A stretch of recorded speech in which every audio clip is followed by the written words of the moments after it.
Please আমার ভাগনাটাকে খুঁজে দেন, কারণ সে দুনিয়াতে আছে কি নাই তা আমরা কেউ জানি না। প্লিজ আপনাদের হাত জোর করে বলছি, আমার ভাগনাটাকে আপনারা যেভাবে হোক যেখানে দেখবেন বা জানেন, আমার ভাগনাটার তথ্য আপনারা আমাকে জানাবেন। ফোন নাম্বার স্ক্রিনে দেওয়া আছে। আমি আসছি সিলেট থেকে চিটাগাঙে আসছি। আমার ভাগনা একটা আসছিল চিটাগাঙে, এখান থেকে সে ইপিজেড থানা থেকে সে হারিয়ে গেছে। ভাগনার নাম হচ্ছে হিমেল আহমেদ, ওর বাবার নাম ফরিদ উদ্দিন, আর ওর থাকে বিশ্বনাথে, সিলেট বিশ্বনাথে।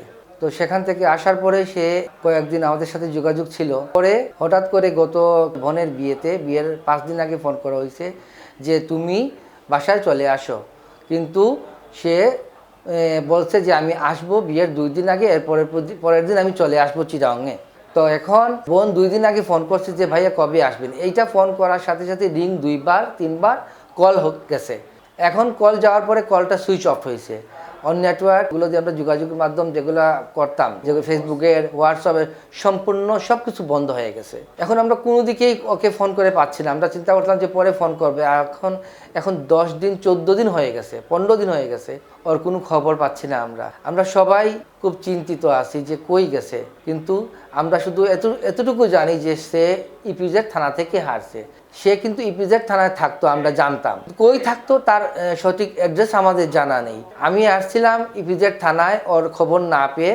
আসার পরে থানায় গেছি, থানায় গিয়ে বললাম যে আমি একটা জিডি ধরাবো, আমার ভাগনা হারছে। ওনারা বলছেন যে না, আপনি যদি সঠিক তথ্য না দিতে পারেন, অ্যাড্রেস না বলতে পারেন, তাহলে আমরা জিডি করতে পারবো না। আপনি সিলেট থেকে আসছে, আপনি সিলেটে যেয়ে ডিডি করেন। তখন আমি সিলেটের লোক পাঠাইছি যে আমি গিয়ে ডিডি করো। তো উনি গেছেন, উনি বলছেন যে চিটাগাঙে আপনার ছেলে, আপনার ভাগনা হারাইছে, আপনি চিটাগাঙে যেয়ে ডিডি করেন।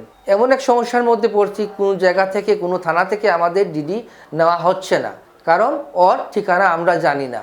ওর নির্দিষ্ট কোন থানা বা কোন জায়গা থেকে হারাইছে আমরা সঠিক জানি না। আমরা শুধু জানি যে ইপিজেড থানায় থাকতো সে। চট্টগ্রামে আসছি, আজ 3 দিন হয়েছে।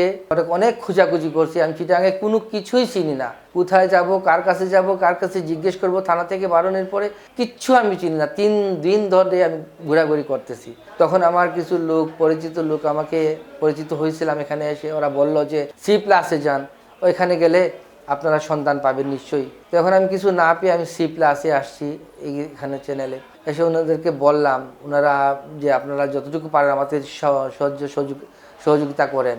এই বিয়ের 1 সপ্তাহ আগে ওর একটা ছবি পাঠাইছিল ওর বন্ধুর সাথে। 2টা বন্ধুর সাথে আছে, ওনারা হচ্ছে চিটাগাঙে থাকে। যদি ওনারাও জেনে থাকেন যে ও কোথায় থাকে বা কোথায় চাকরি করে, তাহলে প্লিজ আমাকে এই অ্যাড্রেসটা বলে দিলে আমরা অত্যন্ত খুশি হব। আর যে যেখানে পারেন, ওকে ছবি আছে, স্ক্রিনে দেওয়া নাম্বার আছে, ওই নাম্বারে আমার সাথে যোগাযোগ করতে পারেন আপনারা।